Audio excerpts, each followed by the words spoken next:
دوسری ریاستیں آزاد ہوئی اور دنیا کی سپر پاور جو طاقت تھا وہ بالکل کیا ہو گیا، ختم ہو گیا۔ اچھا اب دیکھیں کہ وہی آپ نے میرے خیال کل یا پرسوں اخبارات میں پڑھا ہوگا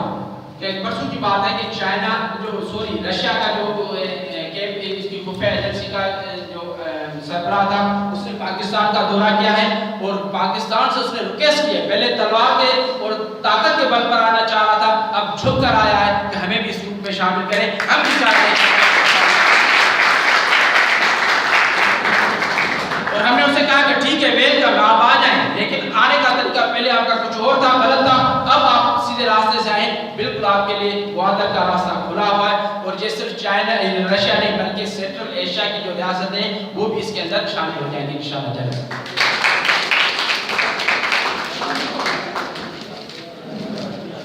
اچھا مختصر میں آپ کو اس کو وائنڈ اپ کرتا نہیں کیونکہ اس کے بعد پھر سر سہیب بھی وہ پروجیکٹ کے حوالے سے آپ کو پوری نالج دے گا۔ میں آپ کو یہ بتاتا چلوں کہ ظاہری بات ہے کہ جس طرح گوادر، ظاہری بات ہے گوادر کے بارے میں انشاءاللہ سر سہیب آپ کو مجھ سے زیادہ آپ کو معلومات دیں گے، میرے پاس ہے لیکن میں وقت کی مختصر یعنی اس کو اپنا یہ اپنے کام کا جو میرا جو حصہ ہے مجھے یقین ہے کہ انشاءاللہ سر سہیب میرے بعد بیٹھے ہوئے وہ ضرور آپ کو گوادر کے لیے۔ اب دیکھیں آخری جو کچھ چیزیں ہیں روٹ کے بارے میں، سر روٹ آپ کے پاس دیں گے نا آپ نہیں کتنا کون کون سے روٹ ہیں یہ گوادر سے ٹھیک ہے وہ سر بتاتے جائیں گے ٹھیک ہے۔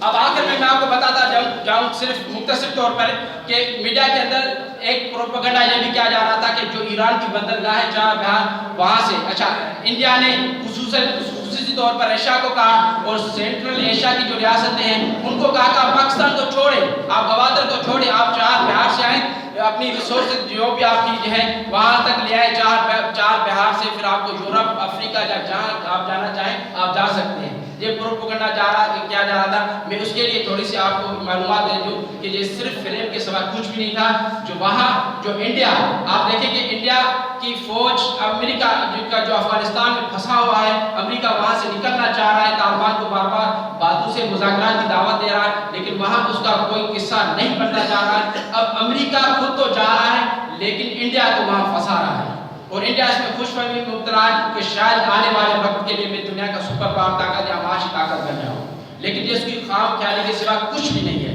میں آپ کو بتاتا چلوں کہ وہاں جو چار بہار ہیں وہ بندرگاہ اتنی گہری نہیں ہے کہ وہاں جہاز بڑے بڑے جہاز آ سکے، وہاں لنگر انداز ہو سکے، اور اس کے مقابلے میں جو گوادر ہے بہت زیادہ گہری ہے اور وہاں زیادہ جہاز لنگر انداز ہو سکتی ہے۔ تو پھر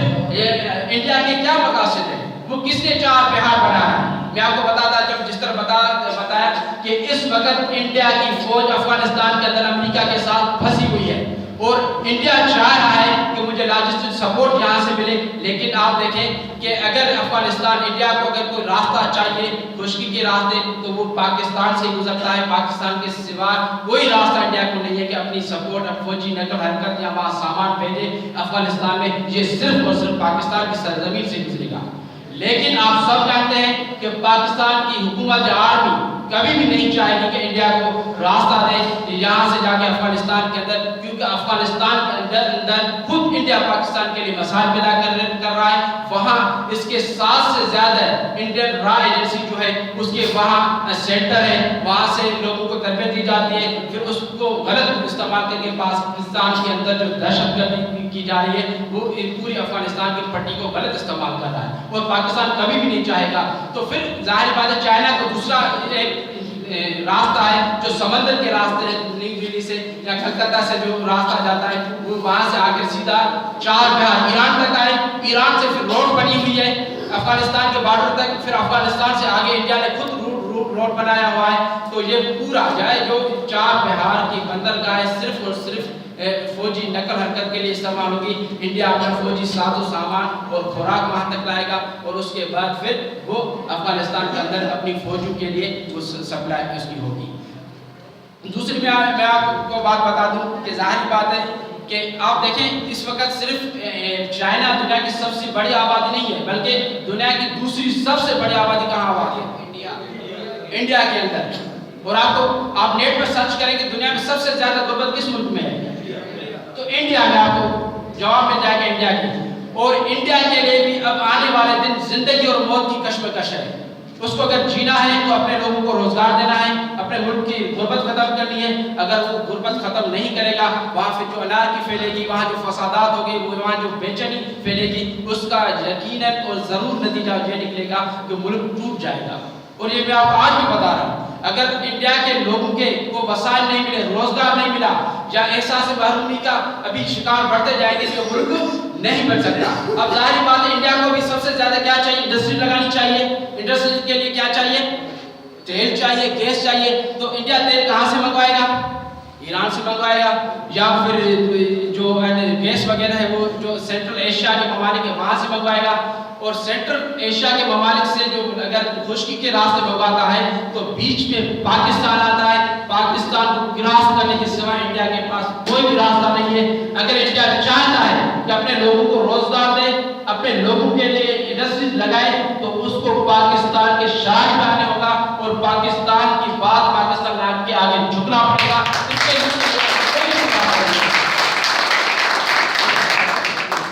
انڈیا کے ماہرین نے پھر دوسرا ایک پیش کیا کہ آپ سمندر کے راستے سے کیا کریں؟ آپ سمندر کے راستے سے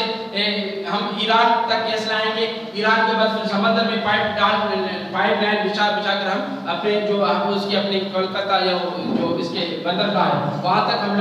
لے جائیں گے۔ لیکن میں آپ کو بتاتا چلوں کہ آج پاکستان نے 8 سے 10 یا 15 سال پہلے جو میپ شو کیا ہے، اس میں جو پاکستان کی جو سمندری حدود ہے وہ بہت زیادہ ہے، اور اس جو سمندری حدود ہے پاکستان، اس میں پاکستان کبھی بھی نہیں چاہے گا کہ وہاں سے انڈیا کے لیے کوئی لائن گیس کی یا تیل کی وہاں لائن کوئی گزرے، اور پاکستان کبھی بھی نہیں چاہے گا۔ یہ بھی راستہ انڈیا کے لیے بند ہے۔ اگر انڈیا چاہتا ہے کہ اگلی صدی میں قدم رکھے، ترقی کا قدم رکھے، تو وہ ہمارے ساتھ بات